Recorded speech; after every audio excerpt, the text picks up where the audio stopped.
Nous en sommes maintenant à la période de questions et de réponses orales et je cède la parole en question principale au chef de l'opposition officielle. Merci, Madame la Présidente. Dans sa 7e année, la CAQ fait encore preuve de pure improvisation et ce sont les Québécoises et Québécois qui en paient le prix. Au Québec, c'est 3 entreprises sur 4 qui manquent d'énergie pour des projets de croissance. La CAQ a abandonné un pilier de notre économie, Québec d'abord. Plusieurs projets donc de développement économique sont sur pause et le président du Conseil du patronat disait, je le cite, « J'en ai des dizaines d'exemples d'entreprises qui avaient besoin d'électricité à qui on a dit « pas avant 2028 ». Depuis des mois, Nordvolt est en crise, on le sait, c'est une évidence. Perte de contrat, licenciement de 1600 employés. Ils courent partout sur la planète pour trouver de l'argent, Madame la Présidente. L'agence Bloomberg, spécialisée en économie et finance, révèle que Nordvolt pourrait déposer une demande de faillite aux États-Unis. Rien que ça. PDG fondateur de Nordvolt, Peter Carlson, a quitté son poste de dirigeant de la plus grosse filiale de Nordvolt. Il a été remplacé par qui? Par un expert en restructuration. La questionné hier à savoir s'il continue à croire au projet de Nordvolt, le premier ministre a répondu « On va attendre les informations qu'on devrait avoir dans les prochaines heures ». La CAQ a déjà investi 710 millions de dollars de l'argent des Québécoises et des Québécois. Puis prochainement, il pourrait y avoir un autre 300 millions. Là, j'ai 2 questions ce matin, Madame la Présidente, au premier ministre. Peut-il confirmer qu'il n'est pas à la veille de transférer 300 millions à Nordvolt? Puis peut-il répondre à la question, est-ce qu'il y croit encore à Nordvolt? La réponse du premier ministre. Oui. Madame la Présidente, quand on est arrivé au gouvernement en 2018, une des premières choses que j'ai faites, c'est de rencontrer les dirigeants d'Investissement Québec. Et je leur ai dit, il va falloir prendre plus de risques calculés avec des entreprises québécoises et des entreprises qui viennent de l'extérieur du Québec. Et Madame la Présidente, le résultat, après 6 ans, c'est que contrairement aux libéraux, on a fait mieux que l'Ontario, on a fait mieux que le reste du Canada, autant pour le PIB par habitant, autant pour les augmentations de salaire des Québécois, autant pour le revenu disponible après inflation et après impôt.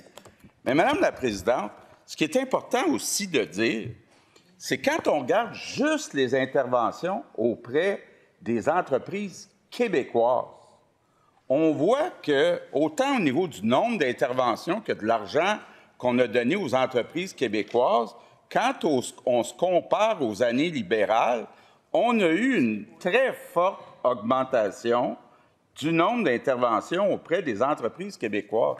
Mais Madame la Présidente, on n'arrêtera pas d'intervenir puis de s'assurer que les gens de l'extérieur du Québec aussi investissent au Québec. C'est comme ça qu'on crée des emplois de qualité. C'est comme ça qu'on a réussi depuis 6 ans à avoir des augmentations de salaire au Québec qui sont plus élevées que dans le reste du Canada. Donc, on va continuer à avoir un équilibre entre les entreprises québécoises et les entreprises de l'extérieur du Québec. Première complémentaire.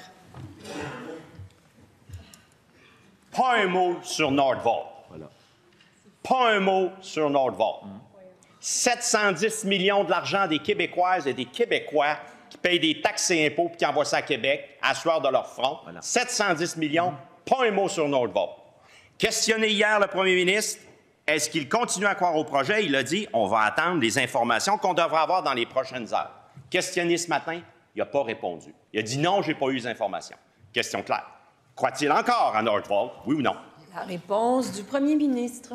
Bien, Madame la Présidente, quand on est en affaires, on fait des bons coups puis des moins bons coups. L'important... Non, mais c'est comme ça que ça marche, là. Je sais que le chef de l'opposition officielle n'a pas été en affaires, là, mais l'important, c'est la moyenne au bâton.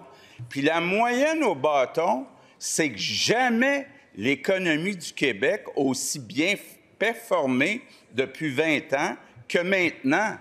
C'était pas le cas avec le gouvernement libéral, c'était pas le cas avec le gouvernement du Parti québécois. Donc, Madame la Présidente, pour ce qui est de Nordvolt, on va avoir des informations éventuellement, puis on va les rendre publiques. Deuxième complémentaire. Madame la Présidente, j'ai peut-être pas été en affaires, mais j'étais avocat en litige commercial, puis j'ai ramassé les dégâts de certains ans d'affaires. puis ramassait les dégâts devant le juge. Ceci étant dit, Mme la Présidente, pour pas qu'on se rende justement devant le juge en faillite, est-ce que le premier ministre peut clairement dire, oui ou non, 710 millions, grosse annonce, tambour et trompette, feu d'artifice il y a un an, c'est pour ça qu'il faisait de la politique. À matin, c'est un petit peu moins pour ça qu'il fait de la politique. Est-ce que, oui ou non, il y croit encore à Nordvolt? Oui ou non? La réponse du premier ministre. Madame la Présidente, quand on va avoir les informations sur Nordvolt, on va les rendre publiques. Mais ce qui est important de dire, Madame la Présidente, c'est qu'on a fait des bons coups. Je vous en donne quelques cas. Qscale, H2O, GHG Satellite, MDA Télésat, Kraft Nordique, Carta, Pratt & Whitney, Pharmascience, Minerais de Fer Québec, Ultium, GM, Canam. Ça a tout été des bons coups. Donc, on ne peut pas juste regarder là où ça n'a pas marché. Il faut regarder la moyenne. Puis la moyenne, c'est que le Québec n'a jamais fait aussi bien. S'il vous plaît, j'aimerais entendre maintenant la troisième complémentaire. Donc, on va prendre un langage d'affaires que le premier ministre comprend très bien. Ce matin, Nordvolt vient de tomber dans les mauvaises créances. Ce matin, Nordvolt est à risque, au plus haut risque. Rappelez-vous, Madame la Présidente, il y a un an, c'était le Klondike. On allait être riche avec Nordvolt.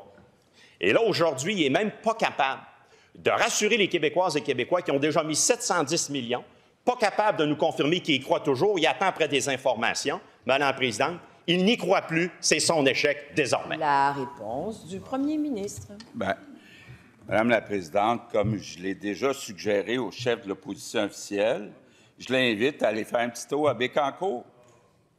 Il va voir que la zone industrielle qui était vide est maintenant pleine, entre autres, d'entreprises dans la filière batterie. Des entreprises comme GM, comme Ultium, comme Nemaska, des entreprises où on a des succès. Madame la Présidente, en affaires, il faut prendre des risques calculés. Si on ne prend pas de risques du tout, on fait comme le gouvernement libéral, on est en dessous du reste du Canada. Actuellement, la moyenne fait que le Québec n'a jamais aussi bien performé. En question principale, je reconnais maintenant la députée de Saint-Laurent. Madame la Présidente, respectueusement, mais le premier ministre, je pense qu'il est en train de errer. Il faut se rappeler que, effectivement, il a fait quelque chose que le gouvernement libéral n'a jamais fait, ni même les péquistes. C'est-à-dire arriver dans un gouvernement avec les coffres pleins, mais aussi des surplus à Hydro-Québec, et se comporter tel un enfant dans un magasin de bonbons et dire « je vais tout distribuer ». Le résultat des courses, Madame la Présidente, on est dans un déficit historique, non seulement au niveau financier, mais même chez Hydro-Québec. C'est historique. 2023, une perte de 1 milliard. Cette année, 2024, ce n'est même pas terminé l'année qu'on est déjà à près de 860 millions de dollars de pertes. Moi, j'ai une question. On vous a depuis 2 mois demandé de libérer des blocs d'énergie. Avez-vous évalué les 661 mégawatts pour Nordvolt et Hydrogen, combien ça vaut annuellement? Je vous rappelle que vous posez votre question à la présidente. Que? La réponse de la ministre de l'Économie, de l'Innovation et de l'Énergie. On écoute. Oui, Madame la Présidente. Alors, je comprends que les gens ont des questions par rapport à Nordvolt. De notre côté, on va avoir la mise à jour stratégique de l'entreprise prochainement. Mais ce que je peux vous dire, c'est que le projet prévu au Québec reste entier, reste intact. Sa nature, sa composition reste intacte. Ça demeure une priorité pour Nordvolt. Et pour nous, c'est un projet prioritaire également. Et ce l'est tout autant pour l'ensemble des entreprises qu'on a attirées au Québec, qu'on a fait émerger au Québec grâce à la filière batterie. Un projet transformateur. Et si je veux revenir sur le bilan des libéraux, eh bien, j'aimerais ça rappeler que le parc industriel de Bécancour, pendant 4 ans, ils l'ont géré. Ils ont réussi à attirer une seule entreprise, une entreprise de cannabis. Alors, nous, de notre côté, on s'est lancé dans la chaîne de la filière batterie et on a attiré l'ensemble de ces joueurs ici. Il y en a déjà 6 qui sont en action à Bécancour. C'est vraiment impressionnant de voir ce qui se trouve là. Alors, j'inviterai les collègues du Parti libéral à aller visiter ce qui se passe à Bécancour parce qu'il y a une vision d'avenir qui est en train de prendre forme de manière très concrète et ça va créer des emplois bien rémunérés pour les Québécois. Première complémentaire. Déjà, correction, bien des emplois pour des Sud-Coréens. Hein? Faut-il se rappeler la question de ma collègue de Bourassa-Sauvé? Maintenant, ça fait maintenant 2 mois qu'on pose la question, mais ma question était précise, Madame la Présidente. Il y a 354 mégawatts réservés pour Nordvolt d'ici jusqu'à minimum 2030 et 307 mégawatts de réservés pour I2G jusqu'à minimum 2030, pour un total de 661 mégawatts qui est gelé, qui est laissé sur la table chaque année. Ça vaut combien annuellement ce montant? L'avez-vous ou pas? Madame la ministre. Oui, Madame la Présidente, je voudrais revenir sur le fait qu'on créerait des emplois pour les Coréens. Alors, c'est assez impressionnant d'entendre ça. On a des milliers d'emplois qui seront créés dans le parc de Bécancour, dans l'ensemble des entreprises qui sont actives dans la filière batterie. La moitié des régions du Québec ont déjà de ces entreprises. Il y en a une vingtaine qui sont déjà actives. Il y en a une centaine qui sont en discussion avec le ministère de l'Économie. Et je peux vous dire que ce sont des Québécois qui vont aller travailler dans ces entreprises-là. Ils vont avoir des emplois dans un créneau d'avenir bien rémunérés. Alors, c'est bizarre également d'entendre la députée nous dire que quand il s'agit des forges de Sorel, là, ce sont des Québécois qui travaillent là, donc il faut faire attention, alors que quand c'est la filière batterie, il faudrait présumément croire que ce sont des Coréens. Deuxième complémentaire. Moi, je ne rirai pas parce qu'il y a une décision du tribunal administratif qu'effectivement, ça prend un CV en anglais et en coréen pour avoir un emploi dans votre filière batterie à Bécancour. Maintenant, ça, ce sont des faits. Vous pouvez lire la décision, on l'a même déposée sur le greffier. La question demeure pleine et entière. Si la ministre n'a pas la réponse, elle peut le dire honnêtement. Je n'ai pas fait le calcul. Je suis arrivée dans un dossier qui a été malmené par mon collègue Pierre Fitzgibbon, qui est rendu chez Osler, qui bientôt va me faire du lobbying pour avoir des blocs d'énergie pour les entreprises qu'il représente. Alors, avez-vous le chiffre combien qu'on perd à chaque année? La réponse de la ministre.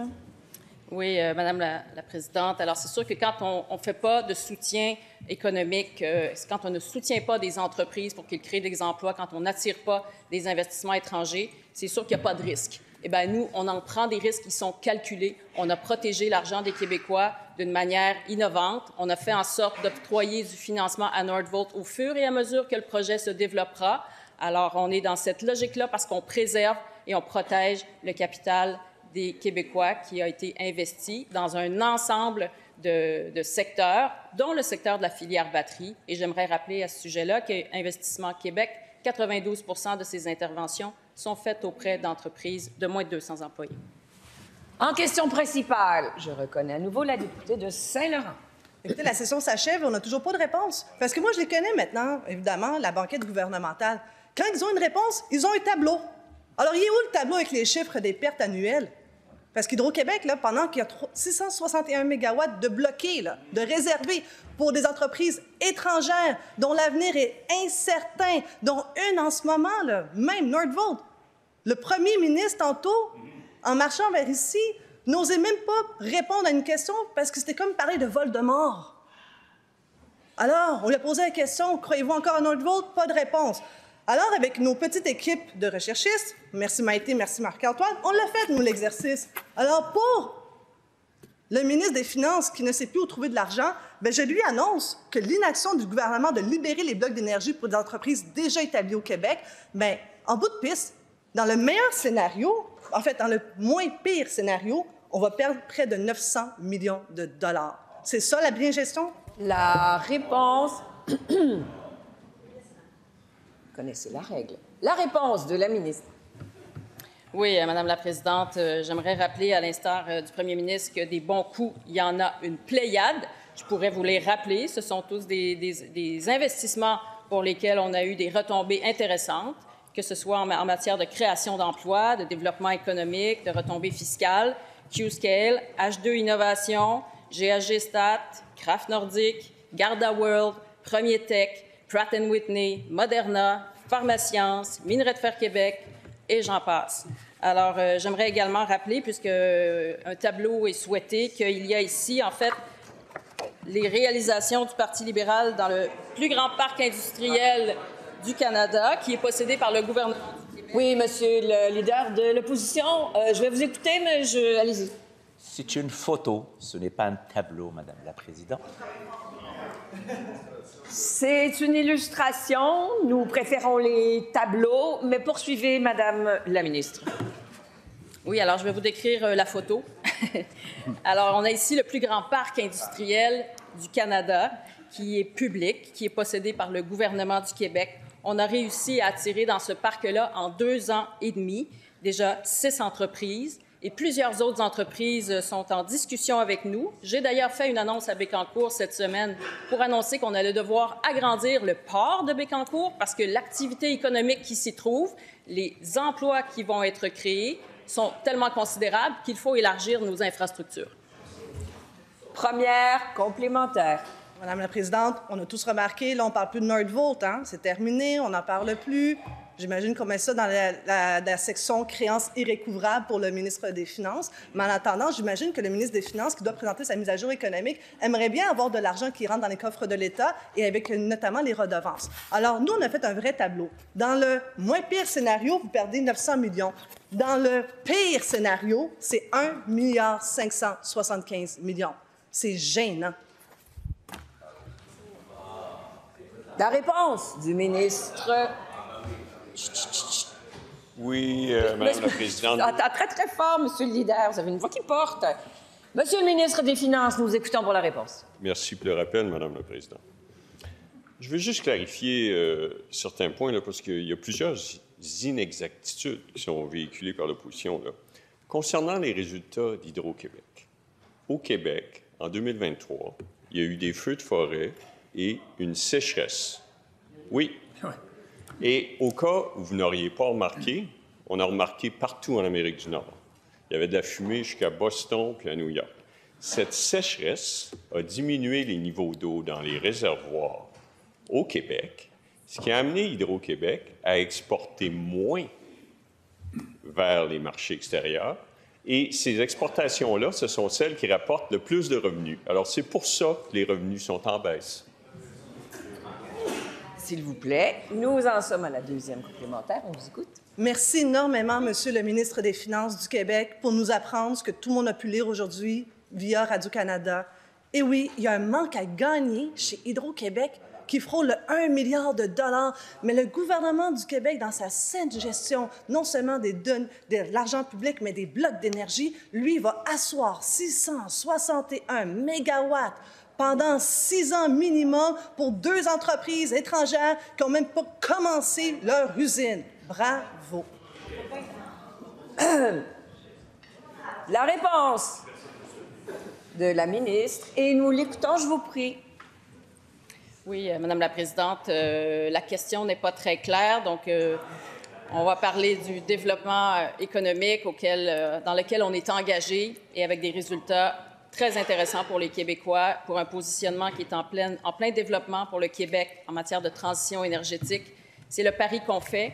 On s'investit dans la transition énergétique du fait de notre électricité qui est propre, du fait de l'expertise qui existe au Québec et du fait du soutien qu'on peut offrir aux entreprises qui s'investissent dans cette orientation-là. Et on est en train de créer des milliers d'emplois et des retombées pour le Québec pour les années à venir, je dirais des décennies à venir. En question principale, je reconnais maintenant le chef du deuxième groupe d'opposition. Merci, Madame la Présidente. 324 médecins qui facturent plus d'1 million de dollars en 1 an à notre assurance maladie. C'est ça qui est à la une du Journal de Montréal ce matin. Jamais il y a eu autant de médecins dans le club du million de dollars par année, Madame la Présidente. Le premier ministre brise un record absolu. Imaginez comment les Québécois et les Québécoises se sentent quand ils lisent ça. Ils attendent des nuits complètes à l'urgence. Ils attendent parfois dans la douleur pendant des mois pour une chirurgie. Ils sortent leur carte de crédit pour se soigner parce que le public ne fournit pas. C'est rendu qu'il faut payer 300$ sur Internet pour avoir un diagnostic de TDAH. Les Québécois, les Québécoises, ils apprennent des nouvelles que la rénovation de leur hôpital régional est encore reportée parce qu'il n'y a plus d'argent. Les Québécois, Québécoises, ils apprennent à la radio que la crème de champignons va être retirée des menus parce qu'il n'y a plus d'argent. Il n'y a plus d'argent, sauf si tu factures à la RAMQ. Madame la Présidente, 324 médecins dans le club du million de dollars par année. pendant que notre système de santé publique fait naufrage, là, c'est de l'abus. Combien de temps le premier ministre va-t-il encore tolérer ce bar ouvert? Attendez, avant de répondre, Monsieur le Premier ministre, vous aurez tous constaté que nous avons un petit problème technique avec la minuterie. Nous en sommes désolés.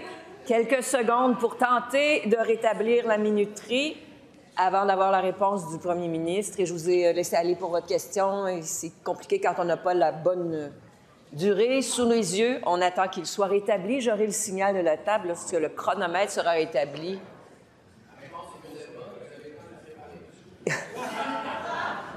Alors moi, j'attends de savoir quand le chronomètre pourra fonctionner pour entendre la réponse. Bon, alors on a retrouvé le chronomètre. Nous nous fierons sur celui du haut. Monsieur le Premier ministre, 1 minute 45 pour votre réponse. Oui. Madame la Présidente, pour une fois, je suis d'accord avec le chef de Québec solidaire que 324 médecins gagnent plus d'1 million par année. C'est choquant. Donc, on est tous les deux d'accord. Maintenant, juste pour lui expliquer comment ça fonctionne, à chaque année, le gouvernement donne une enveloppe au syndicat des médecins spécialistes, à la FMSQ, et c'est la FMSQ qui décide de la répartition. Par exemple, il y en a beaucoup qui vont du côté des radiologistes. Hein? Autant le gouvernement libéral que le gouvernement du Parti québécois n'ont jamais eu le courage de changer ça. Jamais. On dit aux syndicats, on vous donne l'enveloppe, vous vous répartissez l'enveloppe, on en donne plus aux radiologistes, on en donne moins aux psychiatres. C'est le syndicat qui décide. Actuellement, on est en négociation avec la FMSQ et, entre autres, on essaie de changer cette façon de faire pour être capable d'avoir une répartition plus équitable entre les médecins du Québec. Et j'espère que Québec solidaire ne sera pas sa ligne de piquetage du syndicat des médecins. Première complémentaire. Je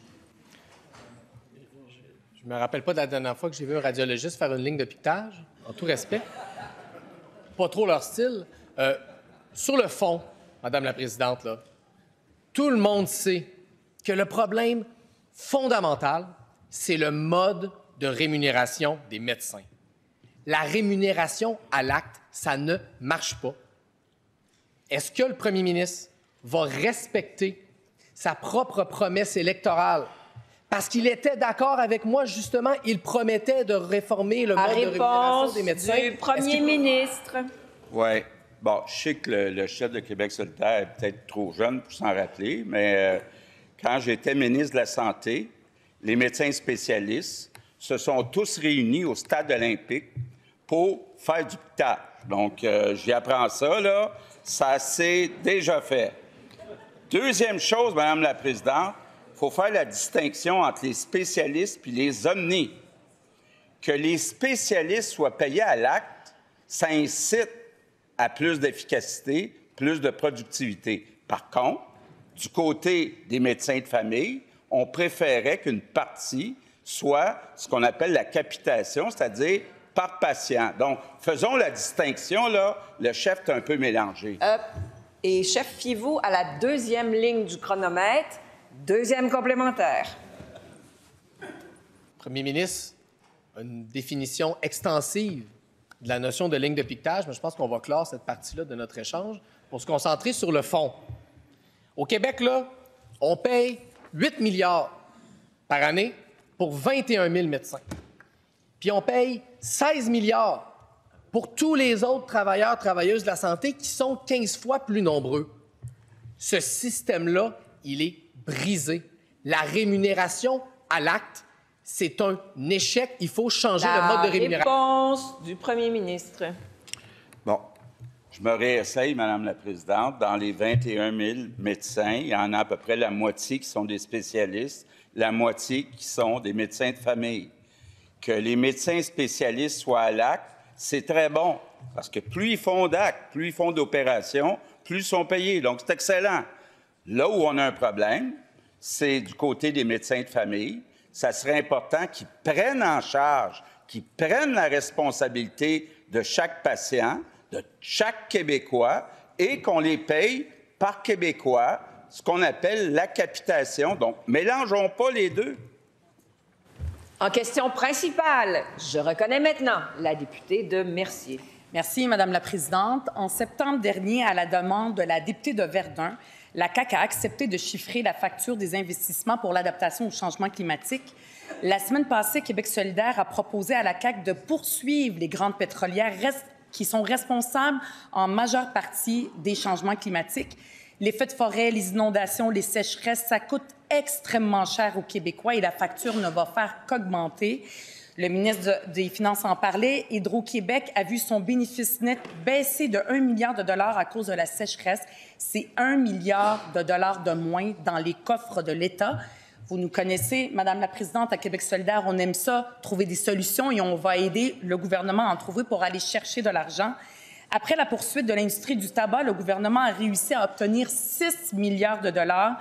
Pour les changements climatiques, il faut faire la même chose et faire payer les responsables. Est-ce que la CAQ est d'accord que ce n'est pas aux Québécois de payer la facture des changements climatiques? La réponse du ministre de l'Environnement et de la lutte contre les changements climatiques. Merci, Madame la Présidente. J'apprécie la question de la collègue. Je reviens tout juste de la COP et de plus en plus, on parle d'adaptation au changement climatique. Ce que l'on sait, une réalité proprement québécoise qui est aussi celle de l'ensemble des nations du monde. On serait carboneutre demain matin, qu'on devrait malgré tout faire face au changement climatique pendant de nombreuses décennies. Et oui, il faudra investir certainement davantage au niveau de son adaptation. C'est la raison pour laquelle, au cours des derniers mois, on a pu mandater du côté du gouvernement du Québec un comité d'experts, comité qui nous a transmis son rapport au début de l'été. Et plusieurs des recommandations trouvaient suite dans la présentation du plan de mise en œuvre qui a été présenté là, quelques semaines par la suite. Donc, on est certainement dans la bonne voie. Et rappelons qu'au niveau du dernier PMO, ce sont plus de 10 milliards de dollars qui sont investis au niveau de la lutte au changement climatique, mais également au niveau de son adaptation. Au niveau de l'adaptation, en particulier, on parle d'essentiellement 1,8 milliard de dollars. Il n'y a aucun gouvernement par le passé qui a pu prendre cette question avec autant de sérieux et s'y donner autant de moyens. Maintenant, la collègue fait état d'un exemple qui se vit ces semaines-ci du côté complémentaire. Bien, je vais revenir sur la poursuite. On doit s'inspirer de ce qui se fait ailleurs. Il y a la Californie, le Massachusetts, le Rhode Island, l'Oregon et même le Porto Rico poursuivent les grandes pétrolières qui sont les principales responsables des changements climatiques. C'est pas aux Québécois de payer les effets dévastateurs des changements climatiques. Moi, je suis certaine que le ministre et la CAQ sont d'accord avec nous. C'est pas à eux et à elles de payer. Moi, j'aimerais ça que le gouvernement nous dise aujourd'hui, est-ce qu'ils acceptent de poursuivre les vrais responsables du changement climatique, c'est-à-dire les grandes pétrolières? La réponse du ministre. Merci. En fait, je vais répondre à la question. C'est le temps qui m'a manqué. Effectivement, quelques États ont initié une démarche en ce sens. Ce qu'il faut savoir, ça prend plusieurs décennies avant d'en voir les résultats. La collègue faisait à juste titre la comparaison avec les poursuites contre les cigarettiers. Ce sont des poursuites qui ont été initiées au début des années 90 et on voit quelques décennies par la suite quels sont les résultats. Donc, on porte attention à ce qui se vit dans d'autres législations, mais a priori, ce n'est pas l'approche sur laquelle nous misons à ce moment-ci. On aime davantage les résultats tangibles, comme la présentation d'un plan de mise en œuvre qui met l'emphase très clairement sur l'adaptation au changement climatique.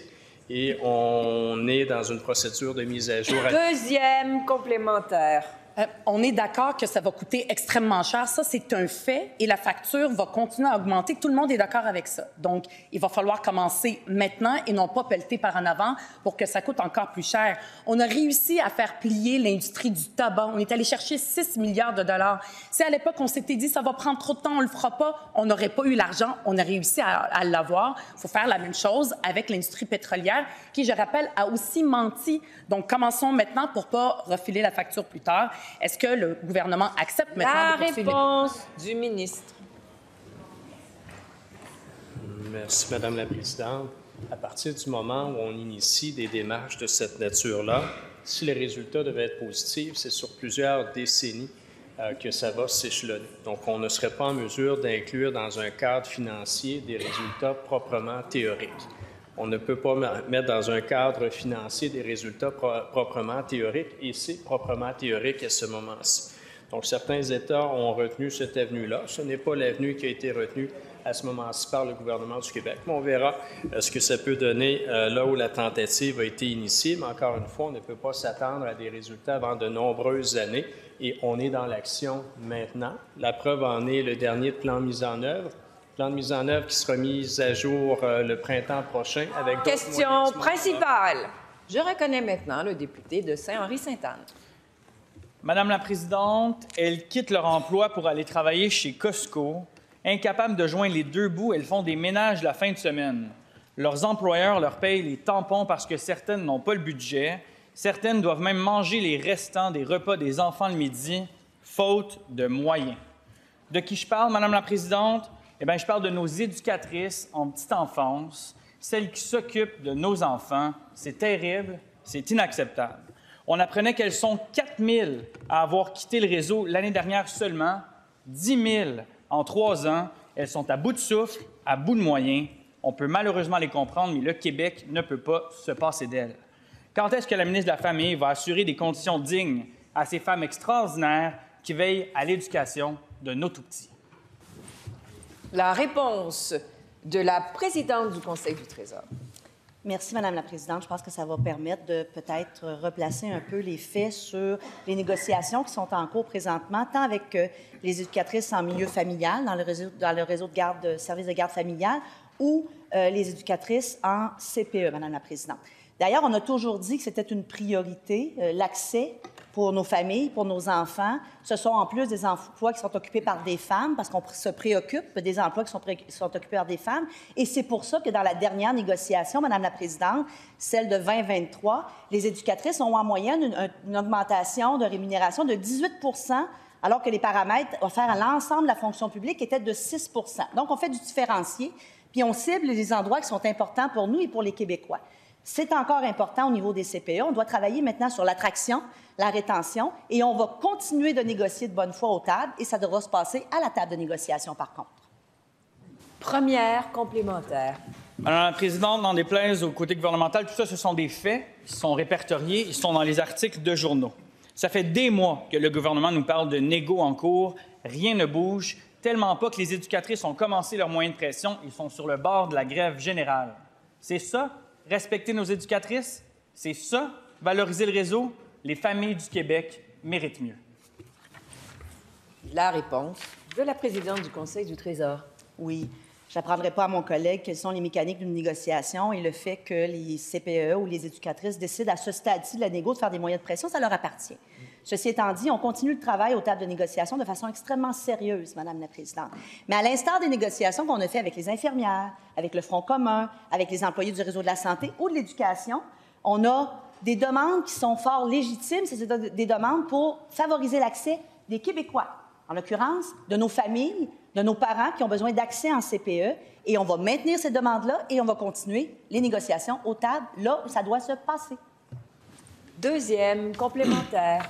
Madame la Présidente, c'est la grande semaine des tout-petits. J'aimerais ça entendre la ministre de la Famille sur ce dossier-là. Soyons sérieux, avec 10 000 éducatrices qui quittent le réseau en 3 ans, on ne le complétera jamais. La CAQ le sait très bien. Perte de qualité éducative, désertion du réseau, incapacité de créer des places manquantes, incapacité à subventionner davantage, c'est un naufrage total pour le grand chantier. La ministre peut-elle au moins l'admettre?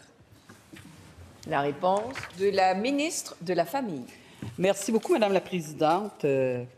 Oui, il y a une pénurie de main-d'œuvre, effectivement, mais l'embauche nette, ceux qui rentrent, ceux qui sortent, elle est supérieure de 7 500 chez les éducatrices.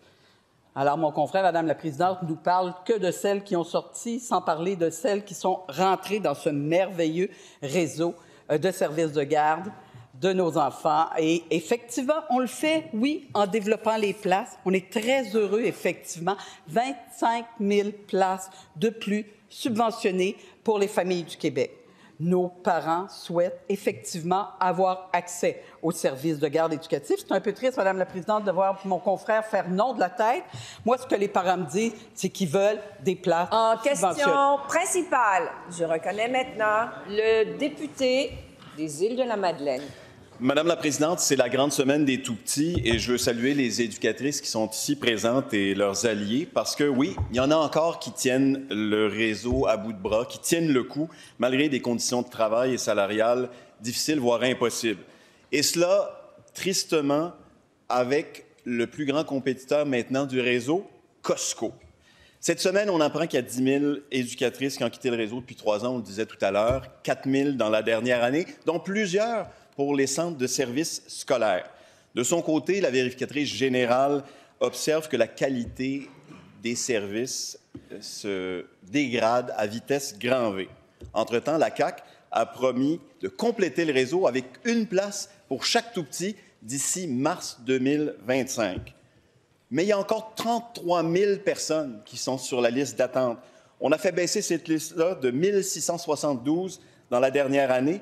Ça va prendre 20 ans à ce rythme-là pour atteindre l'objectif, Madame la Présidente. La réponse de la ministre de la Famille.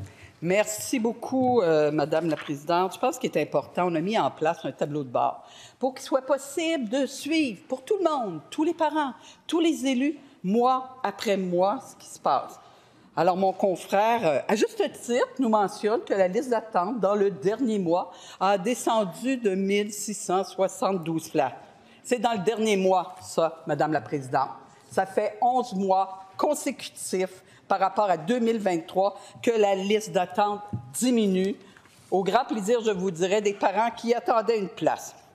Au mois d'août, 1 500 places de moins que les enfants attendaient. Ils avaient des places. En juillet, 3 203 par rapport à 2003. Baisse de la liste. En juin, 2 880. En mai, 2 551. Et ça fait 11 mois en ligne. Oui, Madame la Présidente, on ne se gênera pas de créer des places et de faire diminuer la liste parce que c'est ce que les parents veulent. Et on va continuer de le faire parce qu'on s'est engagé à le faire et tous les jours, on va mettre nos énergies à satisfaire les parents du Québec. Première complémentaire. Madame la Présidente, je ne veux pas partir de guerre de chiffres, mais pendant qu'on crée des places, il y en a aussi qui sont perdues et on n'atteint pas les objectifs de réduire la liste d'attente de façon importante pour atteindre l'objectif de mars 2025. Mais je voudrais surtout souligner, Madame la Présidente, qu'on est en train de créer avec la CAQ un système à 3 vitesses, les garderies privées, les privés subventionnés et les CPE. Pour nous, au Parti québécois, la priorité, c'est 100% CPE. C'est un système qui est de qualité et qui pave la voie à un système éducatif complet et accessible et équitable pour tous. La réponse de la ministre de la Famille. Merci beaucoup, Madame la Présidente. Alors, j'invite mon confrère à aller consulter le tableau de bord dont tout le monde peut avoir accès. Il reste encore en réalisation aujourd'hui, au moment où on se parle, 17 000 places, dont plus de 80 en fait 82 sont des places en CPE. Donc, on continue effectivement, c'est donc, je le mentionnais, en installation en CPE, en garderie subventionnée, 19 500 places, ce qui nous amène à 25 000 places. On a vu augmenter les services en milieu familial, ce qu'on n'avait pas vu pendant des décennies, ni sur les libéraux, ni sur le Parti québécois. 25 000 nouvelles places, c'est un record de tous les temps. Deuxième complémentaire. Madame la Présidente, on a regardé le même tableau que la ministre, mais on n'a pas les mêmes conclusions parce qu'il n'y a que 1 600 personnes de moins sur la liste d'attente. Il y a encore plus de 33 000 enfants qui attendent une place et autant de familles qui attendent que s'ouvrent des places. Mais je voudrais l'entendre parler de la qualité des services qui se dégradent. La vérificatrice générale a déposé son rapport en mai dernier.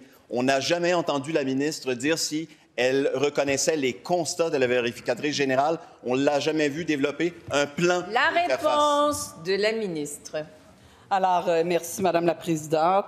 Oui, c'est au mois de septembre. C'est bien indiqué par rapport au mois de septembre 2023. Il peut se référer au mois d'août pour constater une diminution de 1 500, au mois de juillet pour constater une diminution d'au-delà de 3 000 places. Donc oui, on continue. Le travail que font nos éducatrices, dans les services de garde éducatifs à l'enfance est essentiel. Et cette semaine où on parle justement de la nécessité de prendre soin de nos tout-petits, la meilleure façon de prendre soin de nos tout-petits, c'est de pouvoir leur offrir effectivement des places de qualité et des places subventionnées pour les parents du Québec.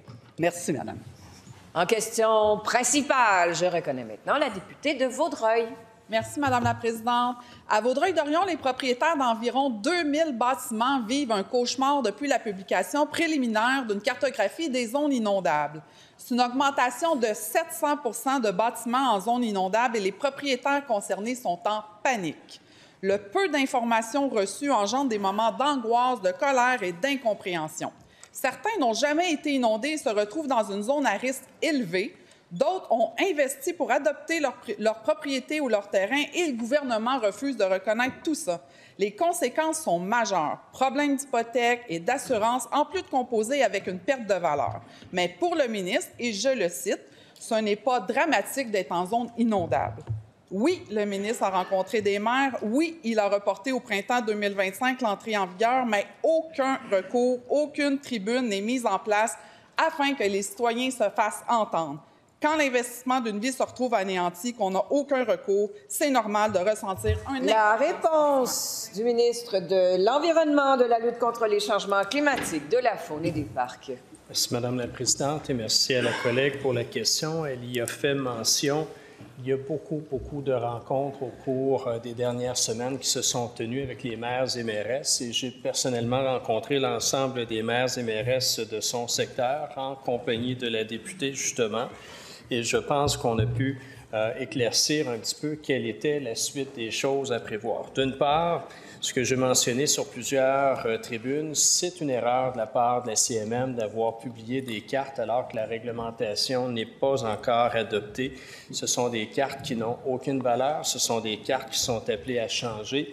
Et en les publiant à ce moment-ci, ça n'a fait qu'engendrer davantage d'inquiétudes, sinon d'inquiétudes de la part des citoyens, inquiétudes que l'on comprend tout à fait. Donc, peut-être rappeler certains faits. Il y a eu au cours des dernières semaines une consultation sur des modifications à venir. La consultation a été prolongée de quelques semaines pour permettre aux municipalités de faire part de leurs commentaires. Des modifications sont attendues au cours des prochaines semaines avec une édiction, on peut le penser, au cours des prochains mois et une entrée en vigueur au printemps prochain. C'est à ce moment-là qu'on peut... Première complémentaire. En fait, la cartographie finale n'a pas été dévoilée, mais la CMM a sorti sa cartographie avec les paramètres exigés par le gouvernement. On sait que ce n'est pas final, mais est-ce que ça va être si différent? Certainement pas. Les conséquences sont graves. Les propriétaires veulent être assurés qu'ils vont pouvoir renouveler leur prêt hypothécaire. On a besoin de la collaboration de l'Environnement, du ministre de l'Environnement, pour une collaboration afin d'établir un cadre réglementaire qui va les aider. La réponse du ministre. Peut-être reprendre avec plus de précision mon propos. Publier une carte avec des paramètres qui n'ont pas été adoptés est une erreur. Ça contribue à la confusion qui se vit dans bon nombre de municipalités. Donc oui, la CMM a publié de façon hâtive et trop précoce des cartes. Dans l'ordre, ce qu'il faut faire, c'est adopter une nouvelle réglementation et ensuite modifier les cartes. Donc, on va y aller dans l'ordre. On va adopter les critères et ensuite publier les bonnes cartes en conséquence. Il faut savoir que dans certains secteurs, les cartes du milieu inondable et des zones inondables n'avaient pas été mises à jour depuis 30 ans. La réalité a changé depuis 30 ans et il faut que les gens puissent être bien informés des risques auxquels ils Deuxième complémentaire. Ah non, la CMM a fait la cartographie en fonction des paramètres émis par le gouvernement. Donc, la cartographie est bonne. Elle est peut-être sortie d'avance, mais elle est bonne. Bien sûr, il va y avoir des ajustements. Ça, on comprend ça. D'ailleurs, la CMM fait une tournée dans les différentes municipalités, auprès des 82 municipalités de la CMM, et elle a demandé au gouvernement de la compagnie. Il n'y a pas personne qui est là. Moi, il y avait 400 citoyens dans la dernière rencontre. Personne du gouvernement pour expliquer leurs directives. La réponse du ministre. En fait, je vais répéter ce que j'ai mentionné. Comment peut-on publier une carte lorsque la réglementation n'est pas encore adoptée? Et pour répondre à la question pourquoi les autres communautés métropolitaines n'ont pas encore publié leur carte. C'est parce qu'elles attendent le bon moment pour le faire. Donc, c'est tout simple que ça. Il y a des modifications qui sont attendues, ensuite une édiction. Ensuite, on pourra penser à publier des cartes qui seront à jour. Mais là où je m'interroge, est-ce que la collègue juge nécessaire cette mise à jour de cartes qui ne l'ont pas été depuis une trentaine d'années? Si des gens se retrouvent dans des zones à risque, je pense qu'ils ont le droit de le savoir. Et je vous avise qu'après le petit problème technique, il reste 45 secondes à la période de questions. Je reconnais en question principale le député de Pontiac. Merci, Mme la Présidente. Depuis l'annonce de la fermeture de l'usine de Résolu à Maniwaki, la vallée de la Gatineau au grand complet s'est mise en mode solution en créant une cellule de crise forestière. Ils font proposition après proposition à la ministre de la Forêt, à la ministre de l'Emploi, et ils se font systématiquement, Mme la Présidente, répondre non à chaque proposition. Vendredi, c'était un peu la rencontre de la dernière chance avec la ministre des Ressources naturelles. Et encore une fois, ils se sont fait dire non, Mme la Présidente. Non à un fonds d'urgence, non à un accès exceptionnel en forêt. Pourquoi? Pour maintenir en entreprise des dizaines d'entreprises forestières de la région pour s'assurer qu'il y a encore une relève entrepreneuriale dans la vallée de la Gatineau. Alors, j'aimerais savoir aujourd'hui, en leur nom, qu'est-ce que la ministre a proposé de façon précise et urgente aux demandes de la vallée de la Gatineau, à part la requalification, parce que d'un, ils n'en veulent pas, et de deux, ça ne se fait même pas en ce moment. La réponse de la ministre des Ressources naturelles et des Forêts. Merci, Madame la Présidente. Je suis contente d'entendre la question du député, puis qu'il nomme le fait qu'effectivement, j'étais en contact avec la cellule de crise, la préfète, Mme Lamarche, vendredi dernier, qui ont proposé des solutions. Ce que j'ai mentionné, c'est qu'on travaille effectivement pour avoir des solutions pour la filière forestière et qu'on est en action, Madame la Présidente. Moi, je pense que le député de Pontiac est conscient que la situation économique, elle n'est pas facile pour l'industrie forestière, en raison notamment de la hausse des droits compensateurs, mais on est en accompagnement des communautés, Madame la Présidente. Voilà, cela met fin à la période de questions et de réponses orales.